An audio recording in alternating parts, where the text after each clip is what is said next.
Idiotas contra hipócritas, uno de sus artículos memorables ante la crisis hondureña. Hemos visto a los presidentes del ALBA, del grupo de Venezuela, Ecuador, Nicaragua y Cuba, denunciando, primero, una semana antes en San Pedro Sula se habían reunido y estaban denunciando a la OEA, insultando a José Miguel Insulza, el secretario general de la OEA, llamándolo, Chávez lo ha llamado en público con las groserías y las ofensas más grandes a José Miguel Insulza. Pendejo, entre otras cosas. Y una semana después, cuando les conviene, resulta que la OEA es la institución más importante, más eficiente, que ellos apoyan con más entusiasmo, y José Miguel Insulza es para ellos un líder importante. Sí. Entonces, ahí hay todo tipo de hipocresías y juegos que son un insulto a la gente que lo está viendo, porque supone que la gente que está viendo no está entendiendo lo que está pasando. En esta tribuna normalmente hablamos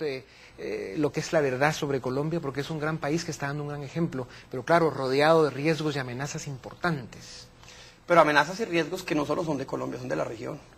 El modelo hegemonista lo que pretende es imponer, acallar las libertades e imponernos a todos una visión económica. Y ese riesgo, yo creo que todos los demócratas del continente tenemos que tenerlo muy claro y ser muy contundentes en la defensa. Sí. Aquí estas aguas tibias nos van a matar. Le doy la queja, no sé si aquí lo han reportado, el señor ministro lo podrá corregir o ampliar. En los últimos meses han explotado casos de corrupción en Guatemala, en este gobierno, por ejemplo, temas de combustible falso.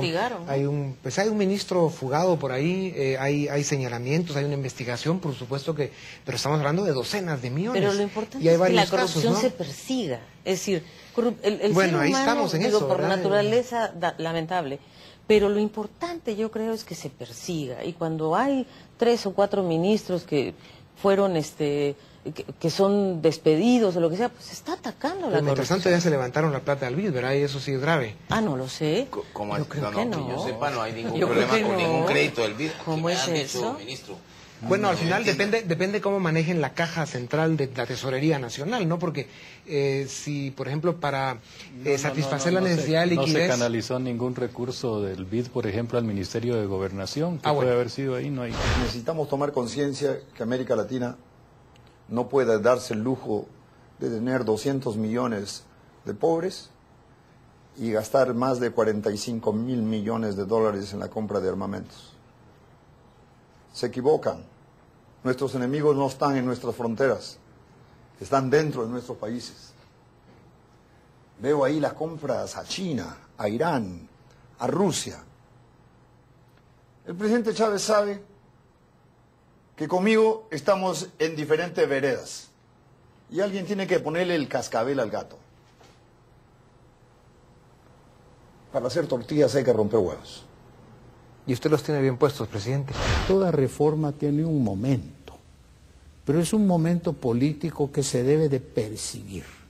No debe llegar antes, pero tampoco después. Sí. Debe saber el momento preciso en que lo requiere, pero este no es el momento, porque las fuerzas políticas no están gozando del prestigio suficiente como para considerarse representativos, y los liderazgos no se dan. No es la Constitución la que debe ser sentada en el banquillo de los acusados, sino en todo caso es la sociedad misma, sus dirigentes y las élites las que debiéramos responder ante los resultados que nuestra nación se están dando. Realmente para mí es un honor, Dionisio. Usted ha sido una persona que realmente ha contribuido con ese civismo, con esa defensa de la Constitución, me consta.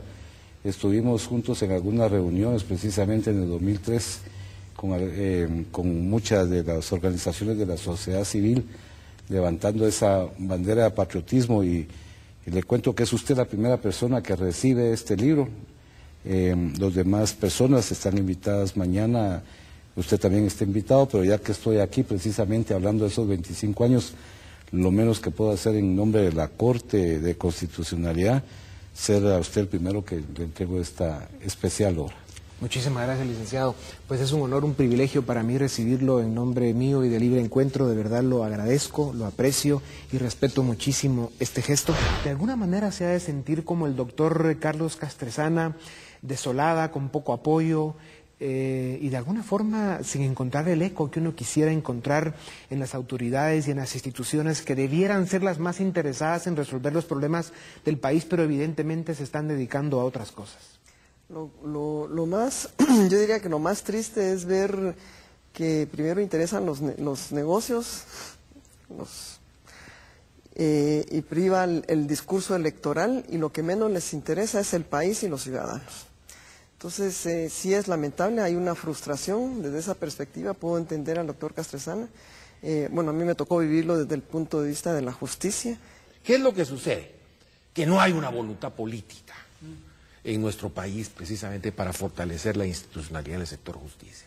Y eso es gravísimo, porque entonces de nada sirve todos esos apoyos internacionales, sino que estamos enfrentados ante una situación en que hay que acudir a las reservas morales de la patria.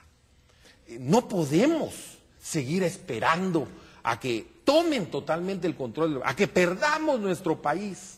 Ya basta, señores. Tenemos que participar, tenemos que afrontar con entereza, con esperanza, las realidades de este país y sacarlo adelante. Y hoy estamos viendo que estamos en una nación desmoronándose, con un gobierno que se perdió en un proyecto electoral hacia futuro y se olvidó de gobernar, y que hoy en día pues está desmoronando el gabinete de gobierno. ¿Cómo ve usted la situación política del país? Pues indudablemente que es lamentable, es triste que miremos todo lo que está pasando, a pesar de los esfuerzos de mucha gente por darle rumbo a nuestra querida Guatemala. Aquí en Guatemala, yo dije hace algún tiempo que no le cayó muy bien al señor presidente, que yo consideraba que era mi amigo. Dije, Álvaro Colom es una buena persona, pero no tiene carácter, no tiene el carácter que se necesita. Y ahorita lo estamos viendo con la renuncia de un montón de ministros. Pues ha habido un desfile como nunca se había visto, y eso lo que implica es que no existe la capacidad de convocatoria, no existe la capacidad de confianza, la ha ido perdiendo. No la tenía cuando entró, pero ahora la ha ido perdiendo de tal forma por este proyecto político electoral a futuro que están trabajando, ha perdido el rumbo del país. Esa inteligencia civil que tanto se necesita es debilitada presupuestariamente y por eso no da la respuesta como debiera darse de manera efectiva. Por eso es tan importante este esfuerzo en el que están... A mí sí me gustaría aclarar una cosa, para que no se quede en el imaginario colectivo y en la población guatemalteca esas apreciaciones que ciertamente dicen los documentos, pero no son profundas. Los 207 millones de quetzales que habla sobre la parte del presupuesto de la policía es espacio presupuestario, y se hizo por lo de la tormenta Ágata. O sea, no fue a cohesión social como teme el señor Polanco, jamás. Eso va para todo el tema de estructura y reconstrucción. Que ha ido a cohesión Son social. 207 millones que van directamente por lo de la tormenta. El arte de que el gobierno haya llevado a un comunicador al Ministerio de Gobernación es positivo, porque evidentemente en los 2 años y medio de gobierno se ha dado un quiebre en la comunicación entre lo que es el aparato, el sistema de seguridad del gobierno y la sociedad. Licenciado Andrade, usted es aquí el que tiene el pelo más blanco, disculpe la connotación del caso, pero su experiencia y el haber vivido ya tantas crisis, el haber sido parte importante de la solución de muchas de ellas, pues lo pone en un momento de la vida en Guatemala en el que su experiencia es muy importante. Dionisio, coincido con estas reflexiones que nos haces de entrada. Mi experiencia me dice que la crisis actual es en circunstancias muy diferentes a las crisis que vivimos en los años 80 y 90.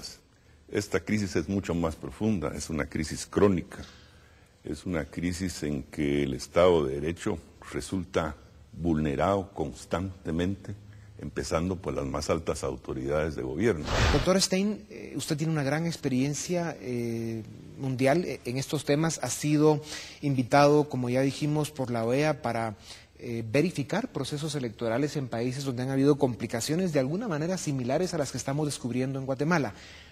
¿Cómo ve el problema? Bueno, el problema guatemalteco es complejo, múltiples caras.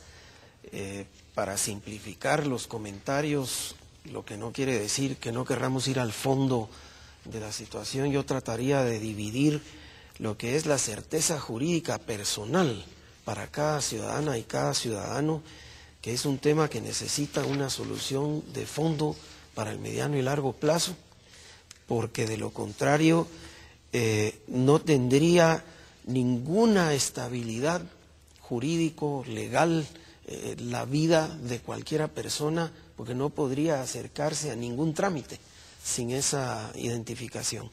Y en el más corto plazo, el problema de ir a elecciones cuyos resultados no tengan la confianza de la ciudadanía. Entonces, se ciernen dos tormentas distintas, una de enorme importancia para Guatemala es si en efecto las elecciones que vienen podemos confiar en que la gente se va a poder acercar a las urnas con la tranquilidad de que el voto ciudadano independiente, libre, secreto y sin presiones va a ser respetado. Pero esto esconde un trasunto, un trasfondo en donde puede haber todavía más confusión. Hoy en día los fraudes cuando se hacen no es el día del voto, son muy raros. En el caso del Perú, como en el caso de otros países en América del Sur, esto se preparó con bastante anticipación. Que la agenda no camine no le conviene a nadie. Tenemos para un mes. Pues no camina ni de un lado ni del otro, ¿verdad? Y tenemos muy claro el tema. Presidente, sí. Mire, yo primera vez que estoy en el Congreso y estoy sorprendido de cómo funciona ese ambiente. Yo participé de esa agenda, aquí la traigo, aquí está toda la agenda esa. Es papel. Tristemente esto es papel, lo puedo romper, no vale nada. En el Congreso no funcionan las cosas después de año y medio de estar haciendo agendas. Y yo que soy un diputado desesperado de ver que el Congreso no funciona y nosotros somos el Congreso. Entonces no, el presidente puede decir que año y medio, 2 años, que es la mejor agenda del mundo. No sirve para nada. Presidente, cuando usted habla de su plan de seguridad, lo pone como una prioridad. O sea que usted entró con la convicción a la presidencia de Colombia de que la seguridad ciudadana, a través de un proyecto de seguridad democrática, era fundamental para poder adelantar en los otros campos, salud, educación, campo social especialmente. Le voy a contar lo siguiente. En Colombia, los analistas de la política habían condenado la posibilidad de que un proyecto de seguridad tuviera éxito. Y dije, la seguridad es un valor democrático y una fuente de recursos. Eso quiero repetirle yo a todos los ciudadanos de Guatemala, a todos sus televidentes, apreciado Dionisio. La seguridad es un valor democrático y una fuente de recursos. Pareciera que esto no lo entienden en Venezuela, en Bolivia, en Ecuador, bueno, Guatemala, Salvador, Honduras, identificados ya como uno de los países más violentos del mundo y con muy pocos esfuerzos realmente para llamar las cosas por su nombre.